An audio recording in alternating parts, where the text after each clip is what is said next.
Koto, welcome to Raw Politics, Newsroom's weekly political podcast when we have a look back on the week and then, of course, as always, cast forward as to what to expect from our politicians and the world of politics next.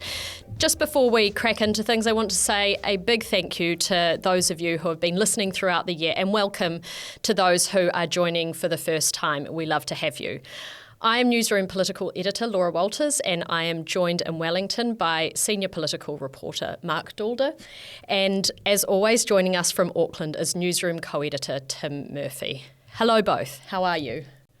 I'm good. I've returned to the Raw Politics podcasting studio in Wellington from Baku, Azerbaijan. They are both very similar in that there are no windows here and there were no windows in the conference center, and it feels like home. Hopefully you get a lot of natural light over the summer. How about you, Tim? How are things up in Auckland? It's steamy, Laura. Hot, humid, just the first big, beautiful week of summer. Yeah, and it is, isn't it? It's the start of summer. It's that point where we start to wrap things up in the year. It is busy down here in Parliament, but we know that it's that time of year because we're starting to do those year-end interviews with our political leaders.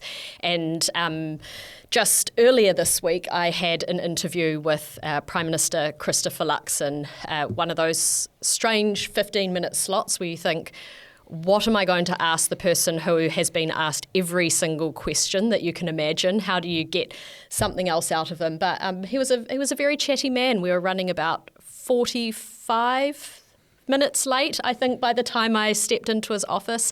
It's very chatty. I don't know whether it was particularly insightful or illuminating what came out of the interview, but he's still got a lot of energy considering it's the end of the year. How do you two find those end of year interviews? Do you enjoy reading them, doing them, or is it just weird set pieces that don't really add anything? I think it's tough, right? Because a lot of them do turn into just a little bit of mush, but sometimes there's some really interesting stuff in there. My end-of-year interview with the Greens in 2022, we had a long chat about the strategy of targeting more electorates in 2023, and then, lo and behold, they won 2 more. And so I think it was just interesting to, felt like we were ahead of the curve in having that conversation. But it's about finding the angle that they haven't been asked about by every other journalist in earlier that morning. Oh, I like them, Laura. I think there's little gems in each of the interviews, yours and others that I've read in this round of Luxon's interviews at the end of the year. He gives a little bit of himself away, and we put it all together again and paint a picture of a man who's had a very peculiar year, hasn't he? Right back to February or March, whenever it was that Mark, your piece first revealed his issues with the Premier House and his apartment, and his response then that I'm entitled comes right through in the quotes of the year being run by Massey University to more recently the I'm wealthy, I'm sorted.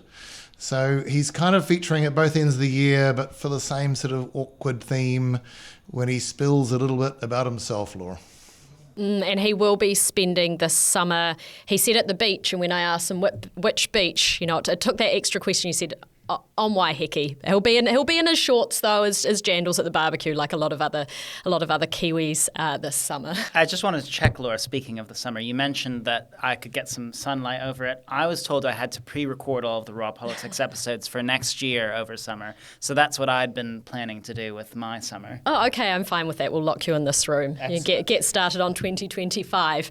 Anyway, while we are still in 2024, let's keep talking about the politics that we have seen at the end of this year.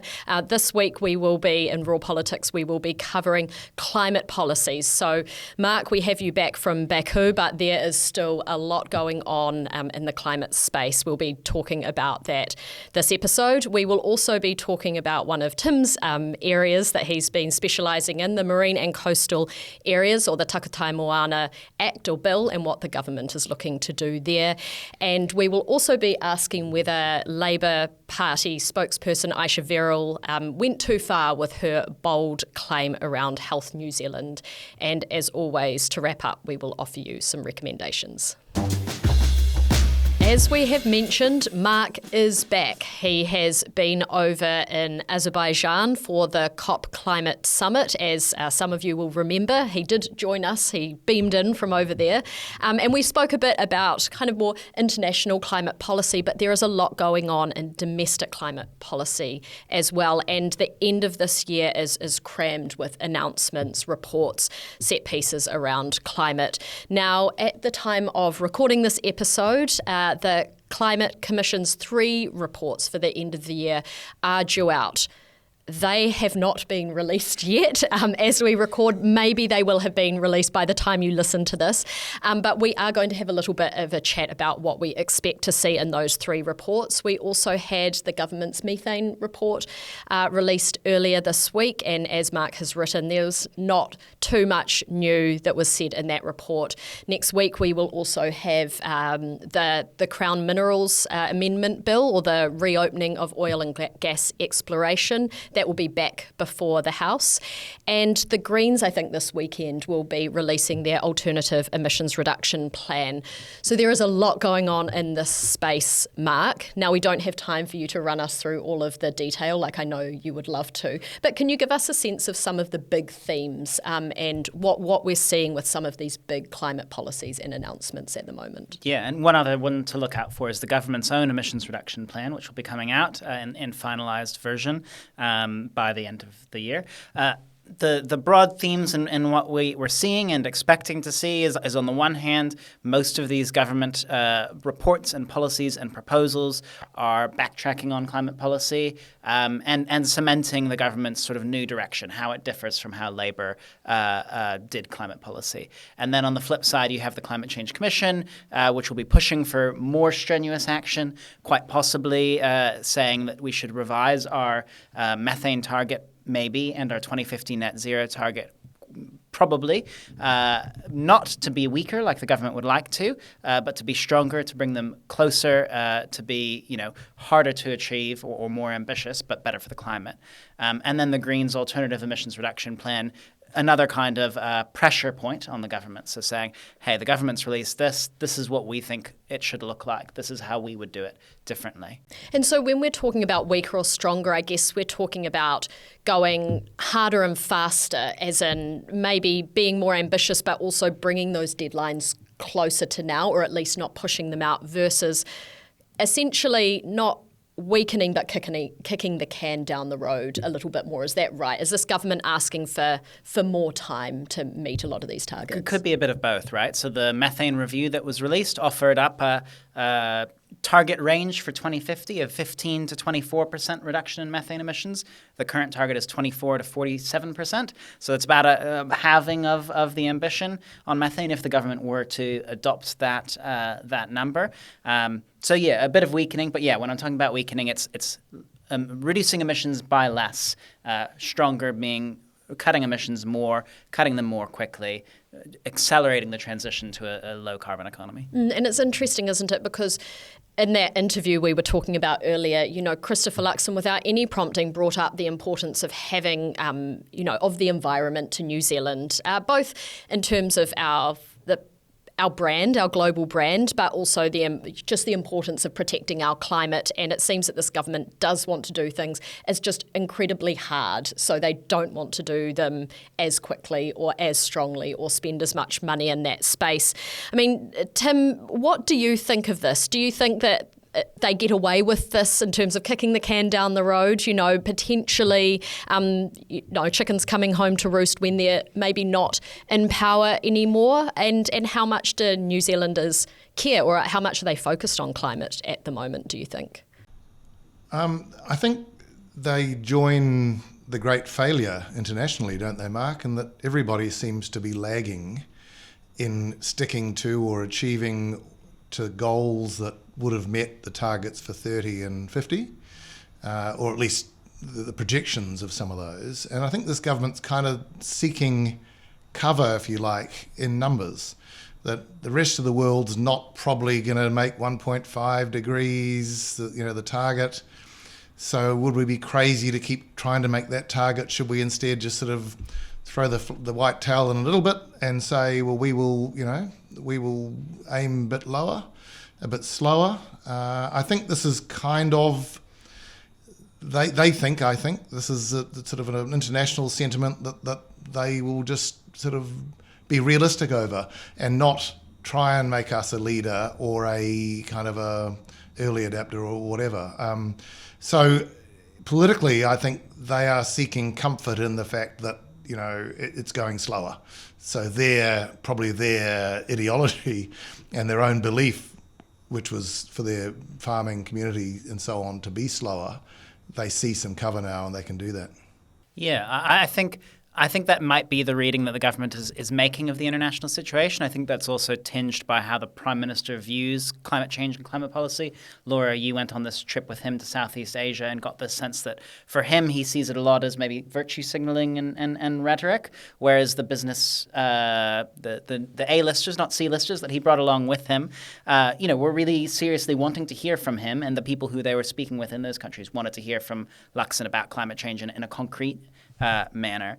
I think 1.5 is difficult, right? Just the maths of it is more difficult now, particularly with a Trump presidency. But New Zealand's targets that we've set are not consistent with meeting 1.5 anyways. If the whole world adopted our level of ambition, we'd be on track for a 2 to 3 degree rise in temperature. So saying, everyone else is backing off of their 1.5 aligned targets, so we can back off of ours too. Well, no, then we're taking the world up to 3 to 4 degrees of warming. But I think you're right, Tim, that's the calculus that the government has made, right? And it's picking up the John Key adage of New Zealand should be a fast follower on climate, not be a leader on it. And that's quite different from how the previous government positioned New Zealand.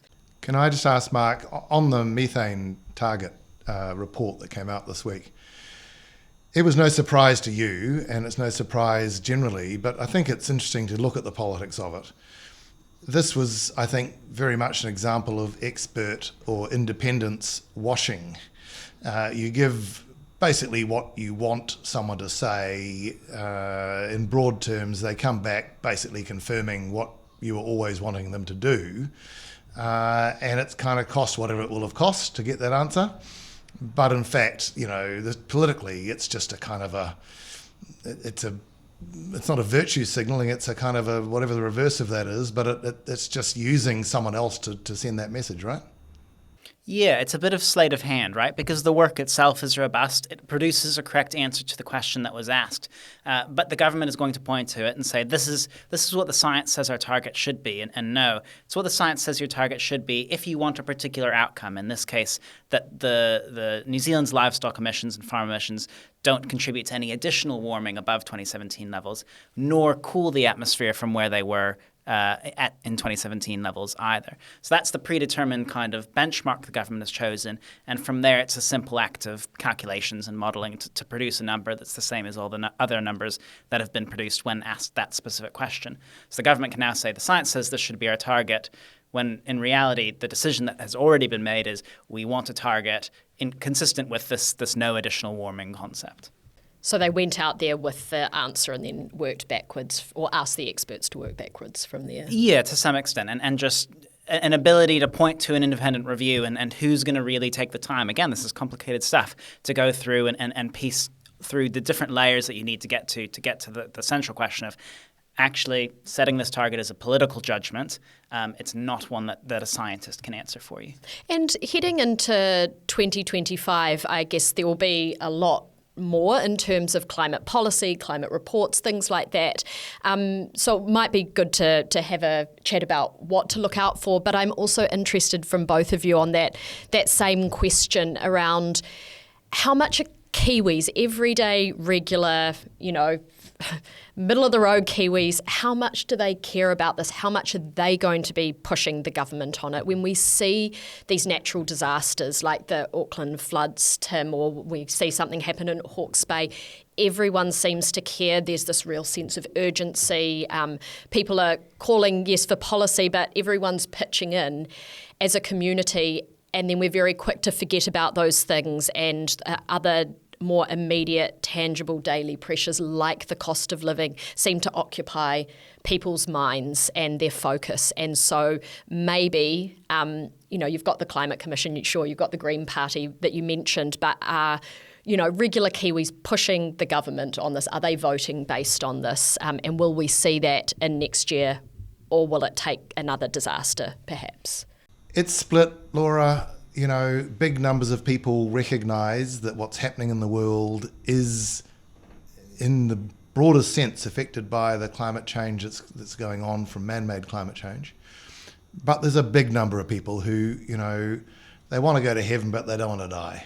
And so they're not willing to pay a darn thing or tolerate one change to their life and the way they live.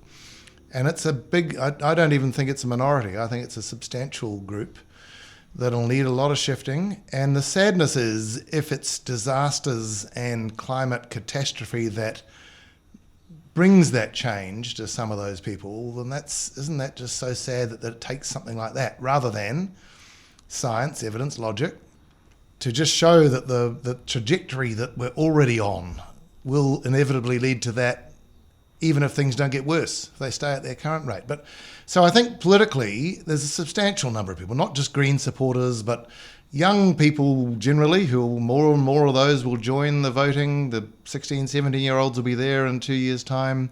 And more will come with that view, I think, because they understand the obvious, I think. But people who are protecting their own position and situation and just aren't really willing to do anything to change, certainly if it costs them or their community anything, is a real worry. So I think you're going to find National and ACT and others who are going slow will get some support for a while yet. And so things sort of stalemate a little. And Mark, you'd have a better fix on the politics of this, but I really think they'll probably get support for whatever slow dance they choose now. Yeah, I think Tim's right. People broadly are concerned, but how that translates into voting attitudes or actions in their personal lives, there's not always a strong connection between those two. I think partly, this is a global problem, not a New Zealand problem. We see this everywhere. Partly there's an understanding issue, and specifically, poll after poll shows that when in New Zealand, if you ask people what's the number one thing they can do to reduce emissions in their personal lives, they say recycling, right? Recycling's good for the environment, but it doesn't have a huge climate impact. And things like changing your diet or driving less, those have much, much bigger impacts on emissions.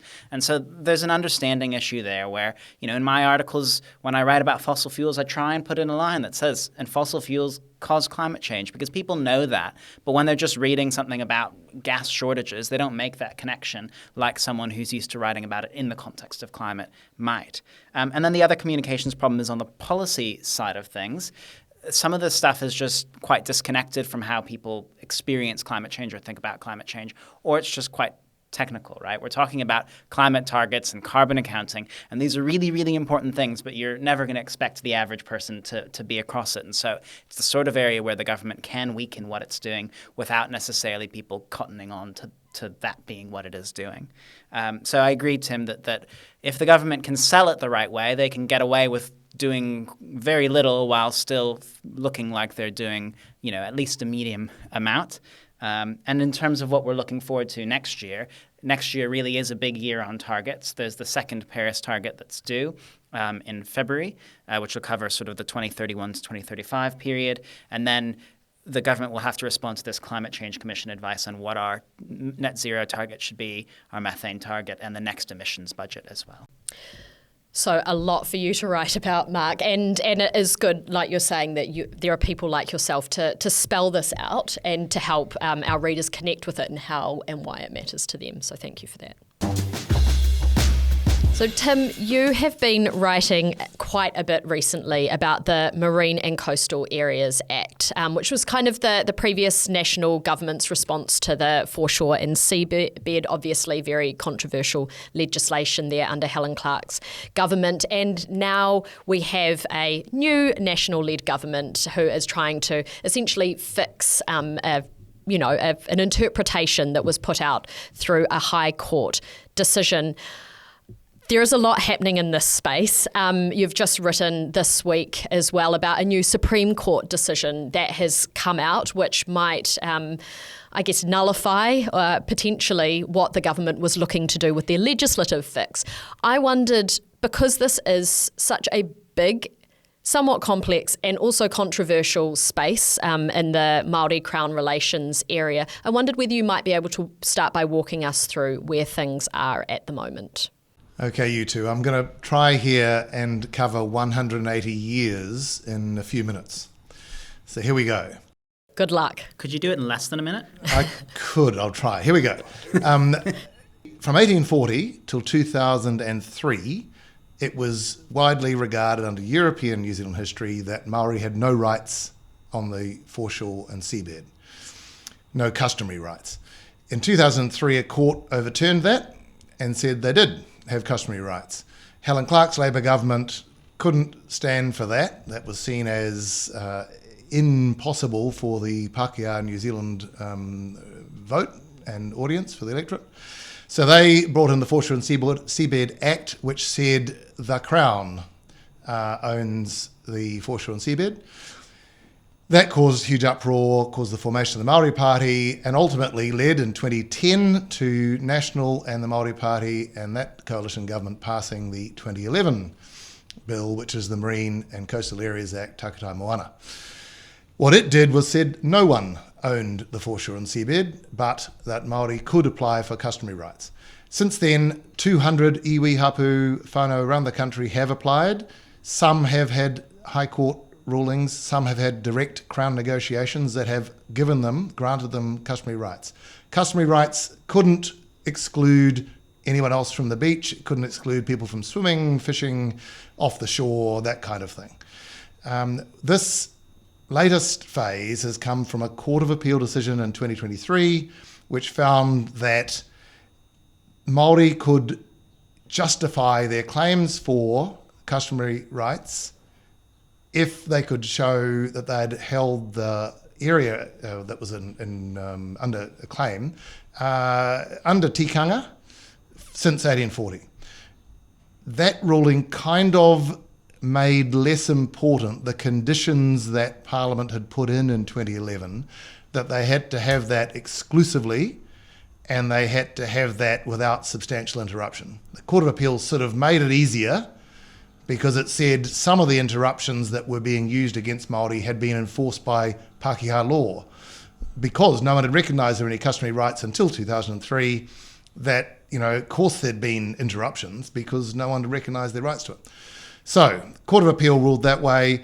New Zealand First came in this coalition, got an agreement from National to repeal that Court of Appeal finding, to make it harder again, to tighten it up, so they had to show, if you were claiming for that area, that you'd done it in association with tikanga, but also that you'd had it exclusively, excluding others, and that you had not had substantial interruptions 1840 till today. Nationals brought in a bill, it's before the House, it's just come back from Select Committee, but they did that even though they knew the Crown and Māori were launching appeals at the Supreme Court, which was going to look at this view. That would be the normal course of events. The Court of Appeal would judge something like this. The Supreme Court, on something so important and constitutionally sort of vital, would give its view, and then we'd all settle around what that was. National didn't want to wait. They thought the Supreme Court could be years away from giving a decision. The bill's in the House. However, the Supreme Court has taken 2 weeks after its hearing to give us a view, and that view is another interpretation of this, which does make it harder than the Court of Appeal for Māori to claim under those conditions we've spoken about, but doesn't make it as hard as National New Zealand First's bill, repeal bill, which is already continuing in Parliament, does. So National and New Zealand First, as a government with ACT, have got to decide now, do we just accept that the Supreme Court's kind of tightened things back up again, and our voter base, our Pākehā voter base probably, are going to be more comfortable if we can say, look, that's been kind of resolved, or do we hold the line now and go hard and push hard for what we are trying to tighten up? And under that bill, it really does tighten it up. It makes it that even commercial fishing having taken place in your area you're claiming could and should be considered as a substantial interruption of your rights to have had that area. New Zealand First, as we know, has quite tight fishing industry backing and support. And so they've got to decide, do they relent? I think there's two ways of looking at it. One is that the government will be staunch and will say, we've only got one chance to really put this back in its place, this whole legal process, because they fear that large percentages of the coastline, and there's been maps drawn that show only like 5 or 10 or 15% unclaimed and unsuccessfully granted. So they think this could be the chance to hold firm, even though the Supreme Court's done what it has. I'm also hearing, though, politically, that there are some in power who think, look, this is cover. We can get out from under on this. We've already got enough things that are causing great harm and great protest from Māori, and in terms of perhaps damaging the Crown-Māori relationship. So why not let this one go? Step back from the bill, leave it, and leave it to the interpretation now the Supreme Court has put in there, and leave it to the Crown lawyers to argue each time according to that ruling. How's that? How many minutes? You did very well. It was more than one. It was more than 1 minute, but I feel like you did very well to cover from 1840 to 2024, even in a few more than 1 minute. But Tim, I'm interested in the last point you're making. So we've got the bill has come back from Select Committee. There's a Select Committee report that because it is the committee is a majority of coalition members. They recommend that this bill continues, that it passes, even though there are different views from the opposition parties who do not think this should progress. Like you say, they have the ability to either park this or to walk away from it. The Supreme Court has come here with something of a middle ground situation.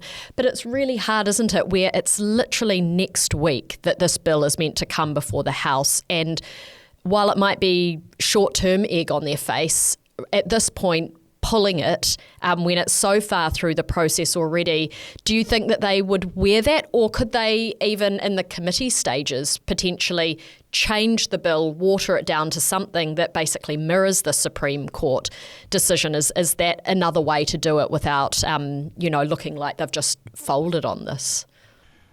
They wouldn't see egg on their face. I think they would say, I told you so. The Supreme Court's just said what we said, that the Court of Appeal liberalised and made things too easy for claims for customary marine rights.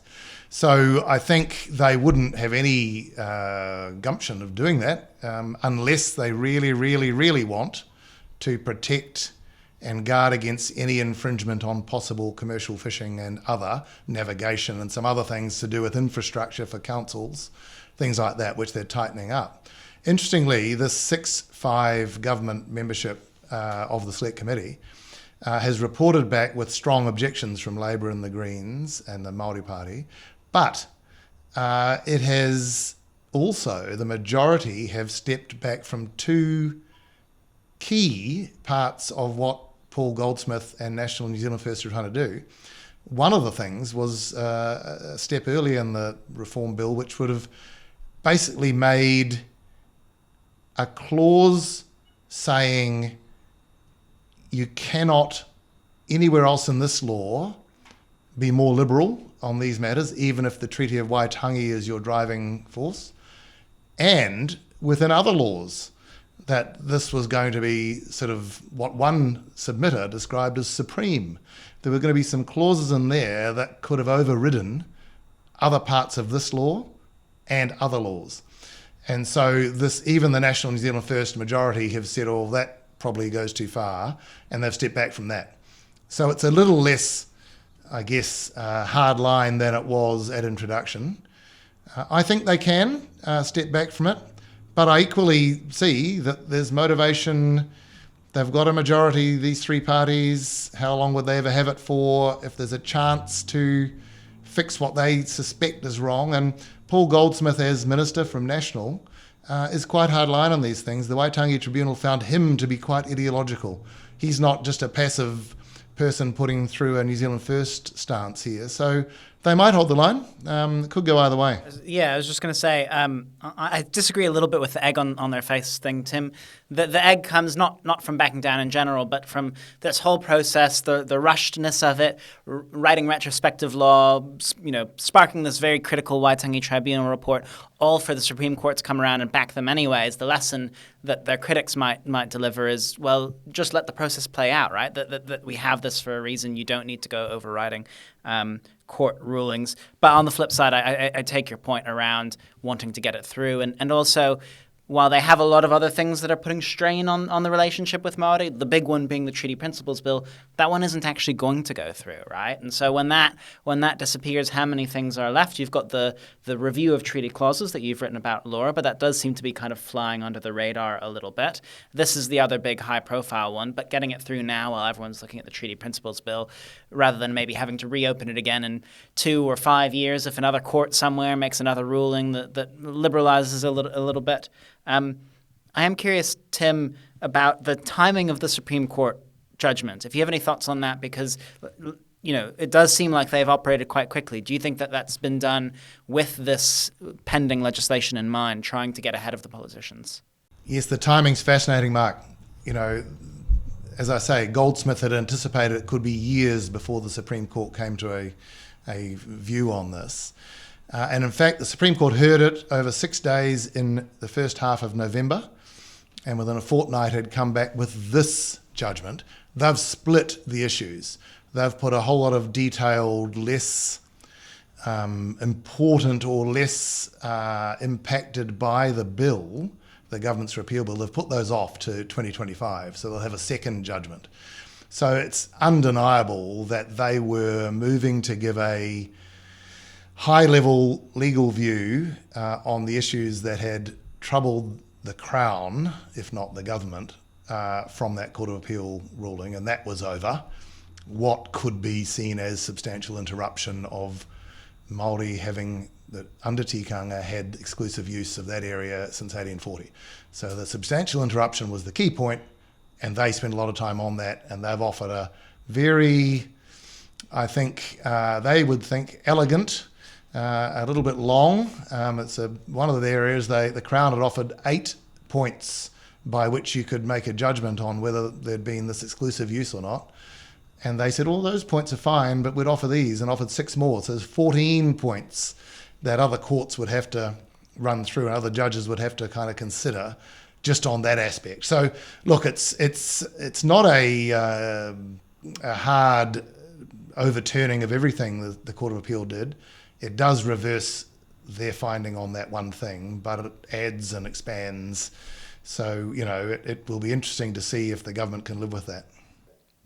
And this is obviously, as you pointed out, Mark, one of these policy or pieces of legislation that is straining or putting pressure on that Māori-Crown relationship. Of course, there are the others that you mentioned, namely the Treaty Principles Bill.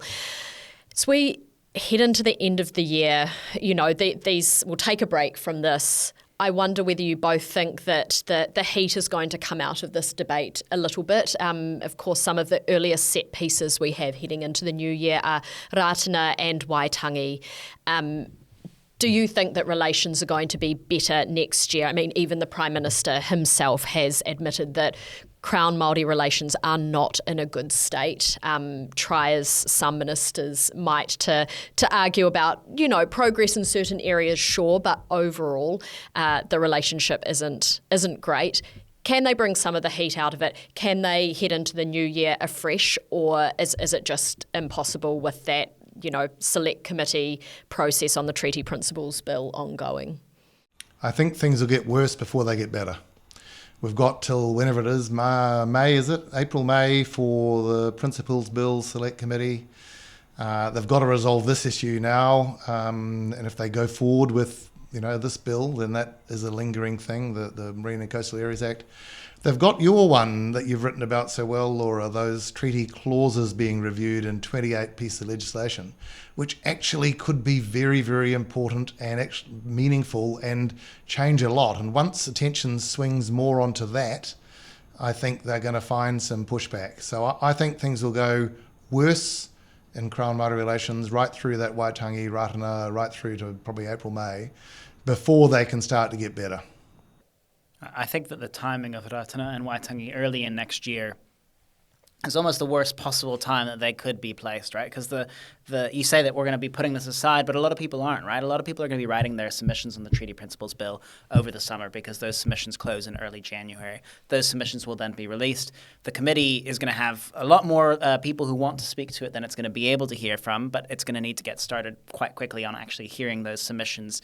And so right as people are going to Ratana, as politicians are going to Ratana, as politicians are going to Waitangi, in those weeks, probably the committee will be meeting and hearing from submitters their opposition to the bill, probably from quite a few people, but also support for quite a fiery kind of vibe expected. Already the committee has issued instructions on what sorts of submissions will or won't be allowed or regarded or disregarded. No bad swear words. No swear words, no calling individuals racist, but I suppose you can call the policy racist. And so, that's the exact moment that politicians are going to be meeting in these two key points in the political year of the political year, but also the political relationship between the Crown and Māori, and it's going to be, I think, very high on people's minds, much more so than it was earlier this year, which already was quite fiery. We'll definitely have to keep an eye on this space. Our audience question for this week is, did Labour's Ayesha Verrall go too far in saying Health NZ Commissioner Lester Levy has a, quote, reputation for cooking the books? For a little bit of context, this was said during one of Parliament's Select Committee hearings during this scrutiny week, and it came up in relation to accounting revealed in Health NZ's annual report, discussions around accounting for redundancy payments and Holidays Act remediation payments. Tim, what do you reckon? Too far from Ayesha Verrall? I think she did, because you can't really sustain that. She has the benefit of parliamentary privilege, but I don't think you can sustain it. However, unfortunately, it masks what is a really important and interesting issue about what Health New Zealand's commissioners were trying to do to have charges and spending booked against last year's Health New Zealand budget, under Labour Party Health New Zealand budget, instead of this year. It makes this year look better and last year look worse. That's the issue she should have kept to. I think by opening it and broadening it without any backing, I think that is something that probably is a bit of a fail. What do you reckon, Mark? Poor choice of words. Yeah, I think it's difficult, right? Because she's playing the player, not the ball. But on the flip side, Lester Levy is not fully a politically neutral public servant. He's been put in this position to execute National's specific policy aims, and so he's maybe semi-fair game as compared to a minister who might be fully fair game, or a public servant who's not at all fair game. The lines get a bit blurry, and you can see how Ayesha Verrall made the mistake she made. And just a note, we mentioned briefly on last week's episode of Raw Politics about these lengthy scrutiny week hearings that were going to be taking place throughout this week, that the idea was for them to be more probing, to follow a certain line of questioning, to dig deeper into the detail, for it to be less adversarial. But what we've actually seen play out this week, as this example brings to light, is some quite fiery adversarial questioning. We've seen some MPs, put lapel mics on, record their questions for social media, post them up on the gram, so you can see some of it is still performative, where we're bringing that kind of performance and energy out of the debating chamber and into select committees. So potentially not, I think, what the Office of the Clerk and Parliamentary Service had in mind when they set up these scrutiny weeks. Let's wrap things up with some recommendations, something you have watched, read or listened to this week that you've enjoyed. Tim, let's start with you. Mine is our own Jonathan Milne's scoop on that matter we were just talking about Health New Zealand having not cooked the books, but having attempted to shift a lot of spending and liability from this year's budget into last, and the Auditor General having basically cautioned them and caught them out. And they had to reverse that. So Jono put that on the map, and then the Scrutiny Week Select Committee examined it further. Lovely. It's nice to have a big scoop from Newsroom highlighted there, Tim.